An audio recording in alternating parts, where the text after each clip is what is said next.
बिंदिया पर बलमा लिखो कहती है लड़किया। बिंदिया पर बलमा लिखे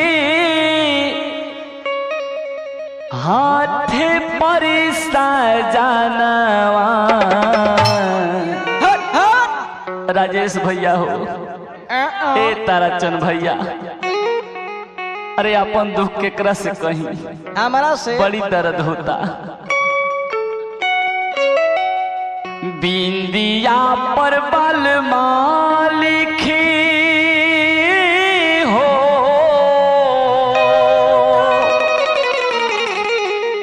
हाथ पर सजनवा।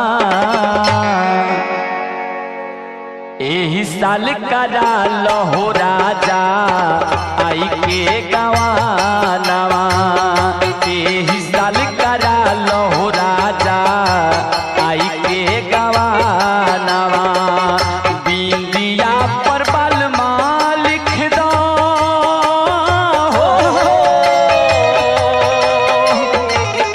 बिंदिया पर बलमा लिख दो हाथ पर सजनवा। एही साल करा लहो राजा आई के गवानवा। एही साल करा लहो राजा आई के गवानवा।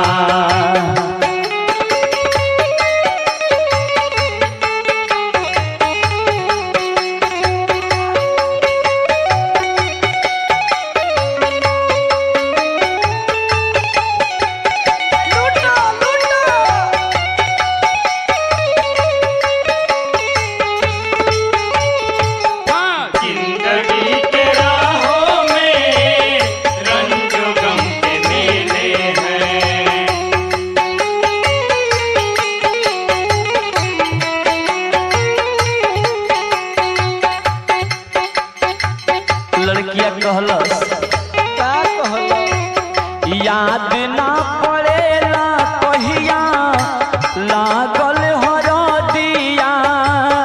लागल हरदिया हो लागल हरदिया। याद ना पड़ेला कहिया लागल हरदिया। फागुन के महीना रहे कुछ सरदिया।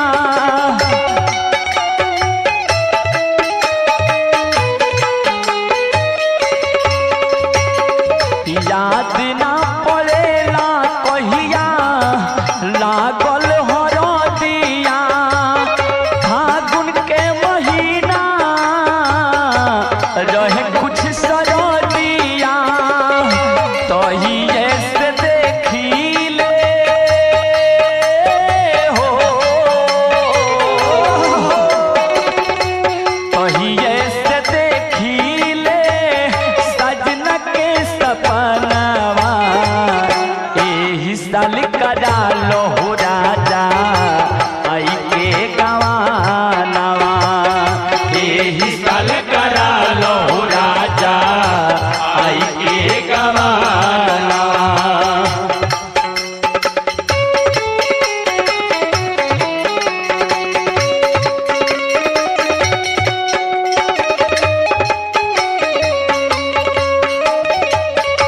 मेरे नैना सावन भादो तेरे भी मेरा मन प्यासा हो। तेरे भी मेरा मन प्यासा।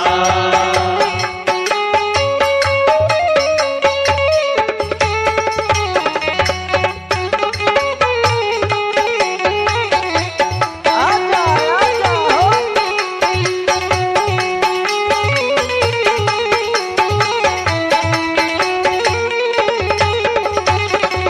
और ई लड़किया कहलस माई बोले ना बाड़े बाबूजी चुपाई। बाबूजी चुपाइल हो बाबूजी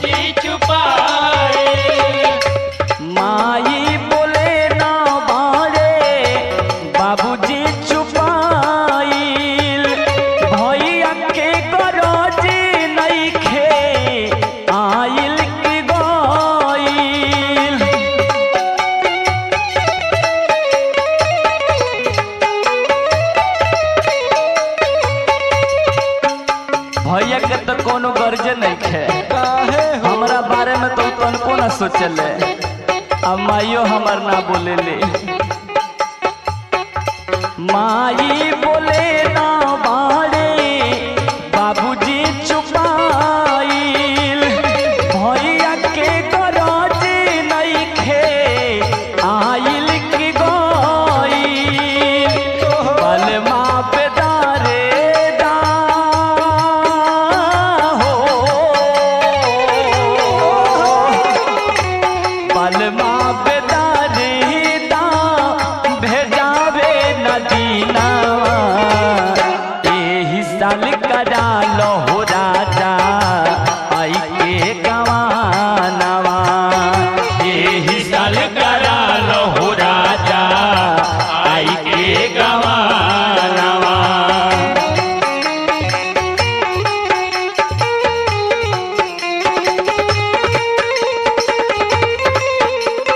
चंदन भाई हो बड़ा दशा बा।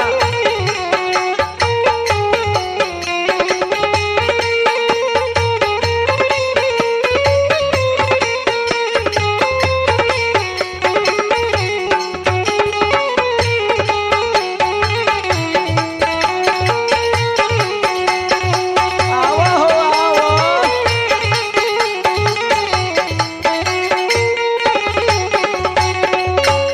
रेंगनी के काट जैसे गलेला से जरिया, गौरेला से जरिया हो, गौरेला से जरिया। रेंगनी के काट जैसे गलेला से जरिया। कहियाल खेली है पिया गोदी में अजोरिया।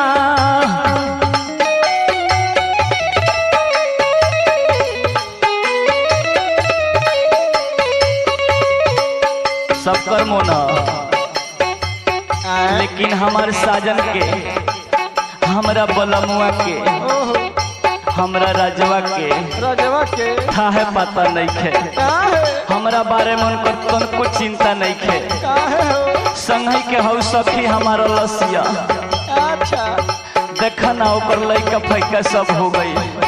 तोरो होई रेंगनी के काट जैसे गलेला से जरिया। कहियाल खेली है पिया गोदी में अजोरिया।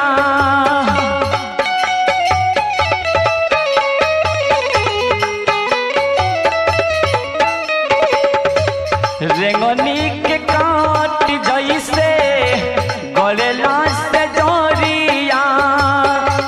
कहियाल खेली है पिया गोदी में अजोरिया।